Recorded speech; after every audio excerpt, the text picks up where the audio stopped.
What's up, everybody? It's Christopher J, Sick Hands RBN. We're back in Atlantic City, New Jersey today. And for a long time, this was the gambling mecca of the East Coast. But what if I told you that in order to keep up with the times, a former casino has taken inspiration from childhood arcades? That's exactly what happened here at the Showboat Resort.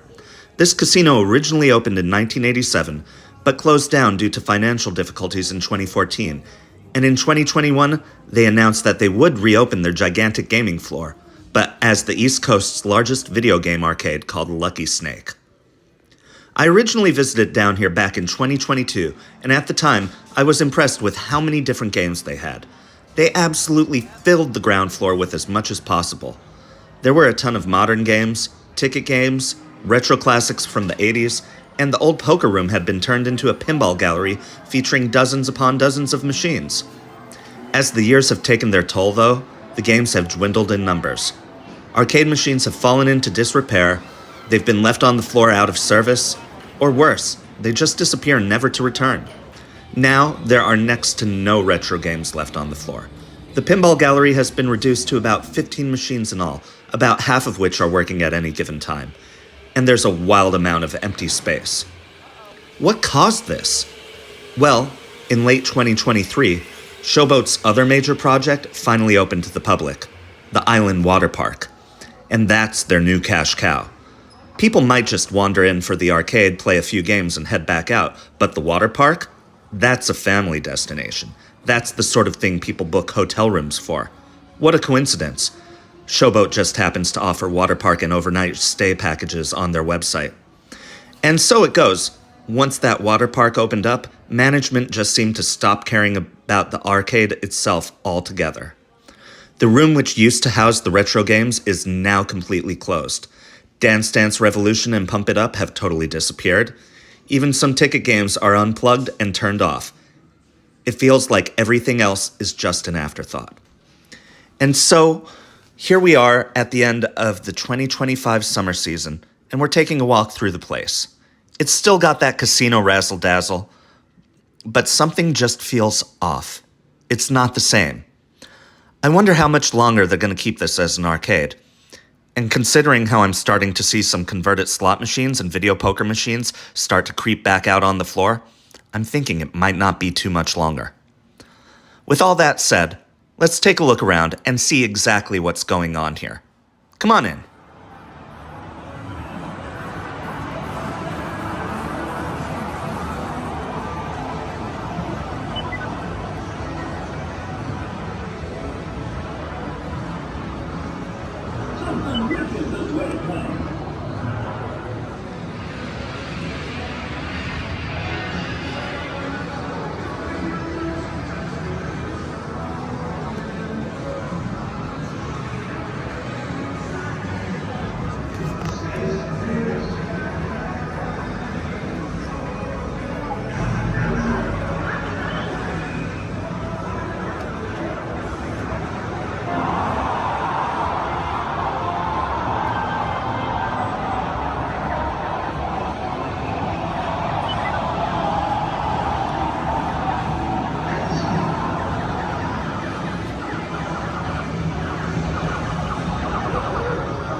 This section back here used to be a Chinese restaurant, back when the casino was still open. Now, it holds a bunch of pool tables available for rental by the hour. I don't think I've ever seen anyone actually take advantage of this, though. The go-kart track, winding through the old casino signage, is usually much more popular. Not today, though, I guess.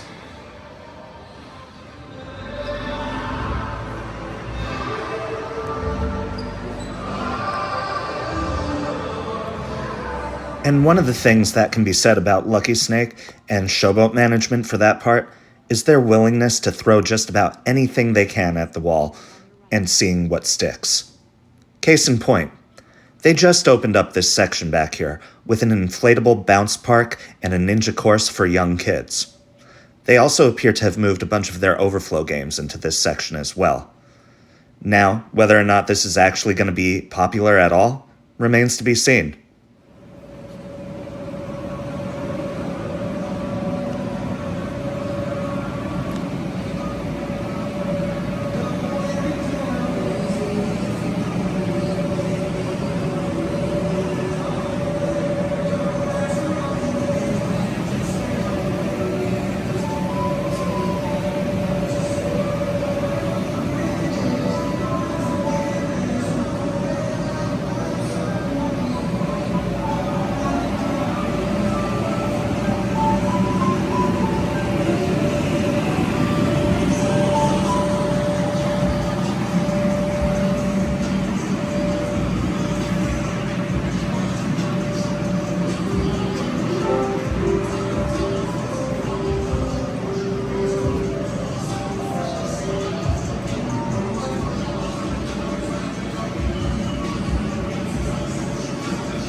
You see that sign back there? The Showboat Residences? Yeah, if you've got the money, you can rent one of the old hotel suites as an apartment.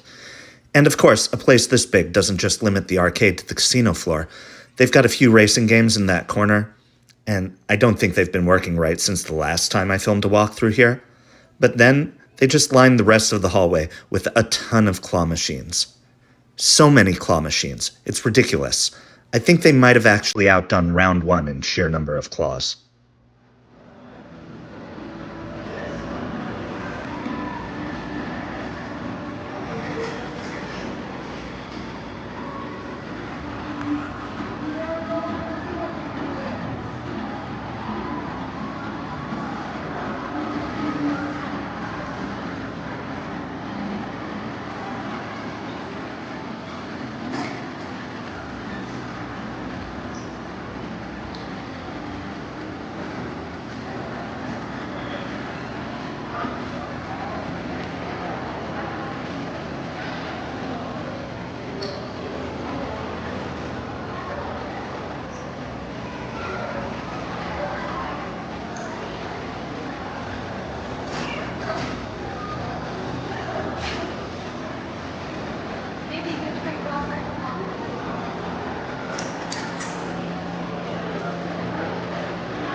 This little bar section here is called the 21 bar, and it bridges the main hallway and the former casino floor.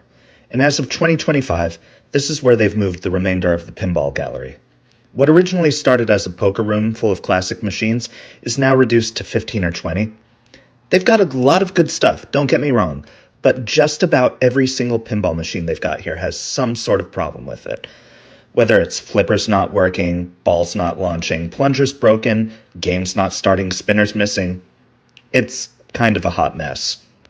For a while, they were offering an unlimited gameplay package for pinball players. They've quietly retired that offer. I don't blame them. It's worthless if they're not going to actually maintain their machines. I fully expect the next time I visit this place, the number of pins will have dropped to 10 or less, if they're even still here at all.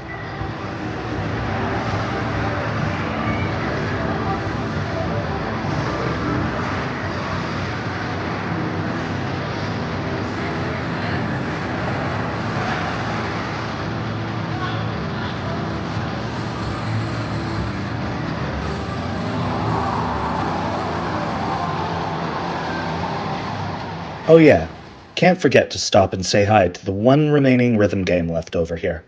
StepManiaX is the lone survivor, outlasting DDR, Pump It Up, and Guitar Hero. Probably part of the reason is because over the past 2 years, each February, there's been an annual SMX tournament happening down here called Winter Ball. It's brought out some of the game's best players from New Jersey and beyond. If you're into StepManiaX, definitely try to check it out for 2026 when it returns.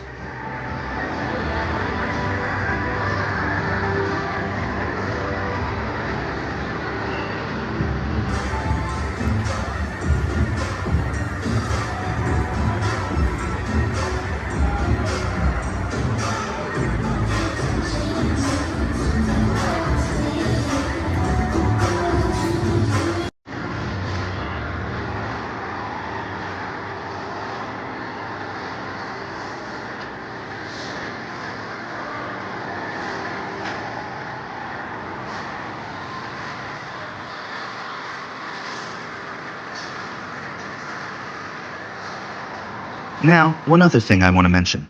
During my first visit in 2022, this arcade had a ton of retro games sprinkled all over the ground floor. But over my last couple of visits, they'd been consolidated into a small room over here. In fact, that room was the same one they used back around 2009 when they were holding a Rock Band video game tournament that my friends and I competed in. My wife and I had a lot of good memories here during that time. Anyway, they crammed what they had left of the pinball machines and the retro games and just stuffed them into that room. And as of now, that room's been gutted, all the retro games have been disposed of, and now it's inexplicably a Michael Jackson museum that operates on some really limited hours. I don't get it. But yeah, if you are the sort of person that came down here to play pinball and retro games, it's been decimated. You might as well just travel up the shore and head to Silverball instead. You'd have a much better time up there.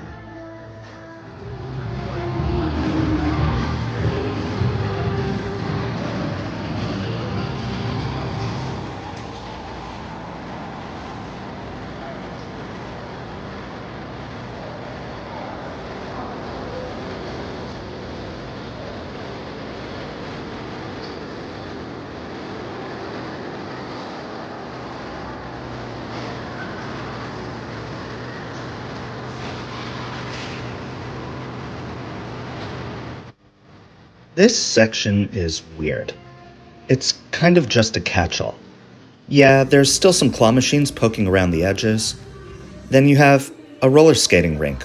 Why not? In the past, this area's been used for pro wrestling events. They'd set up a ring in the center of the room and put chairs all around, but now it's holding those carnival games. They were formerly over by the entrance to the Island Waterpark, but now they're just sitting here, unused, unmanned, unmaintained. There's a random pool table out in the middle of the room. And then the rest of the room space is just being taken up by a miniature golf course.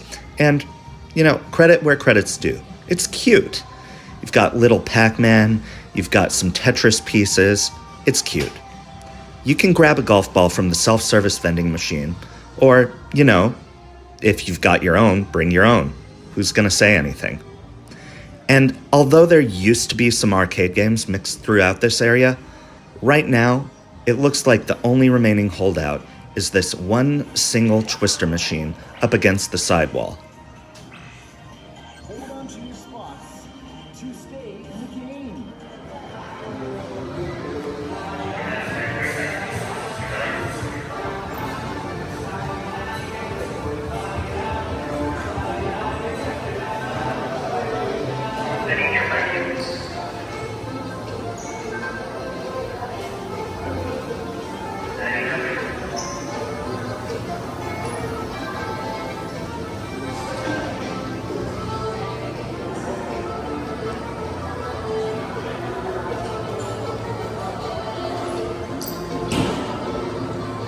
And so, here we are at our last stop inside the Showboat Resort for the day.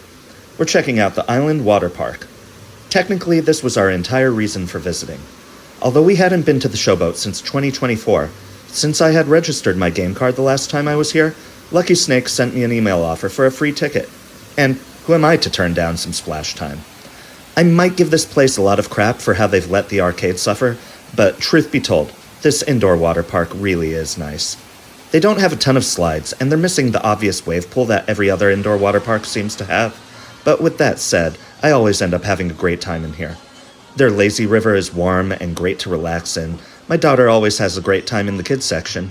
They've got a flow rider surfing simulator, a couple of pools, including one that's adults only, and their racing slides and tube slides are a ton of fun.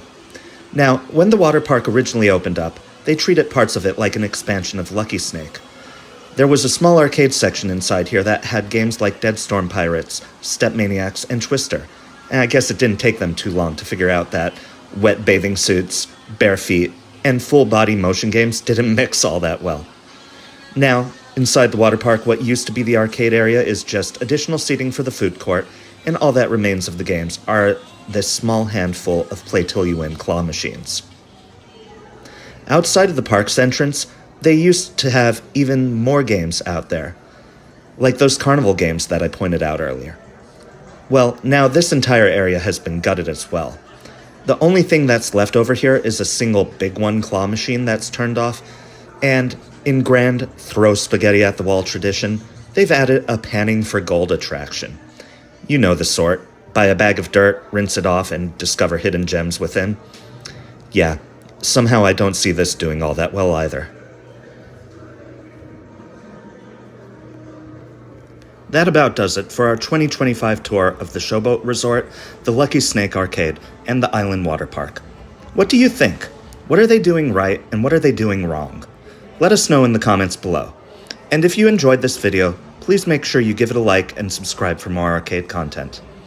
I've been Christopher J, Sick Hands RBN, and I'll see you all next time.